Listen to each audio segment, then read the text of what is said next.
बुद्धिमान तोता बहुत समय पहले की बात है। एक घने जंगल में एक तोता अपने दो बच्चों के साथ रहता है। उनका जीवन खुशी खुशी बीत रहा था। एक दिन जंगल से गुजरते एक शिकारी की दृष्टि तोते के बच्चों की खूबसूरत जोड़ी पर पड़ी। उसने सोचा कि राजा को देने के लिए ये तोते बहुत सुंदर उपहार है। वह उन तोतों को पकड़कर राजा के पास ले गया। जब उसने वे तोते राजा को उपहार स्वरूप दिए तो राजा बहुत खुश हुआ और शिकारी को उसने 100 सोने के सिक्के इनाम में दिए।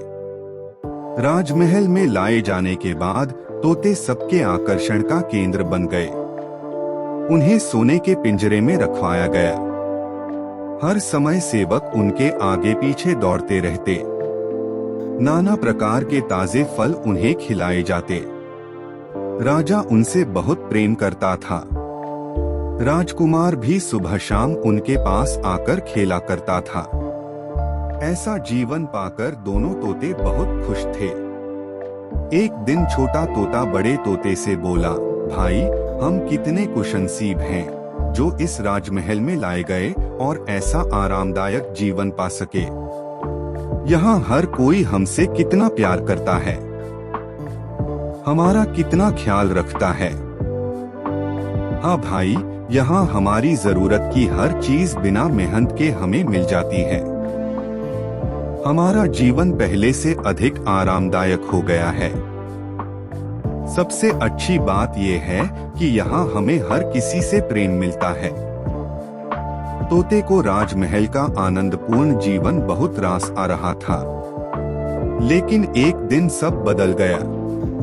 वह शिकारी जिसने राजा को उपहार में तोते दिए थे, राज दरबार में फिर से आया। इस बार उसने एक काला बंदर राजा को उपहार में दिया। अब काला बंदर राजमहल में सबके आकर्षण का केंद्र था। सारे सेवक उसकी देखरेख में लग गए। उसके खाने पीने का विशेष ख्याल रखा जाने लगा। तोतों के प्रति सबने ध्यान देना बंद कर दिया। यहाँ तक कि राजकुमार भी अब तोतों के स्थान पर बंदर के साथ खेलने लगा। यह देखकर छोटा तोता बहुत दुखी था। वह बड़े तोते से बोला, भाई, इस काले बंदर ने हमारी सारी खुशियाँ छीन ली है। इसके कारण अब हमारी ओर कोई ध्यान ही नहीं देता। बड़ा तोता बोला, कुछ भी स्थायी नहीं रहता मेरे भाई। वक्त बदलते देर नहीं लगती। कुछ दिन बीते। बंदर था तो शरारती। एक दिन उसने महल में बहुत उत्पात मचाया। सेवकों को बहुत तंग किया।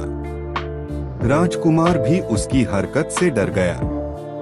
राजा को जब बंदर की कारस्तानी पता चली तो उसने उसे जंगल में छोड़ आने का आदेश दे दिया। आदेश का पालन कर बंदर को जंगल में छोड़ दिया गया। उस दिन के बाद से तोते फिर से महल में सबके आकर्षण का केंद्र बन गए। अब छोटा तोता बहुत खुश था। वह बड़े तोते से बोला, हमारे दिन फिर से वापस आ गए भाई। बड़ा तोता बोला, याद रखो मेरे भाई, समय कभी एक जैसा नहीं रहता। इसलिए जब समय साथ न दे तो दुख ही नहीं होना चाहिए। बुरा समय है तो अच्छा समय भी आएगा। छोटे तोते को बड़े तोते की बात समझ में आ गई और उसने तय किया कि बुरे वक्त में वह धैर्य बनाकर रखेगा। सीख, कोई भी चीज स्थायी नहीं रहती। समय के साथ हर चीज बदलती है। इसलिए मुश्किल समय में धैर्य बनाकर रखें। प्यारे दोस्तों, अगर आपको ये कहानी पसंद आई हो तो इसे अपने दोस्तों के साथ जरूर शेयर करें।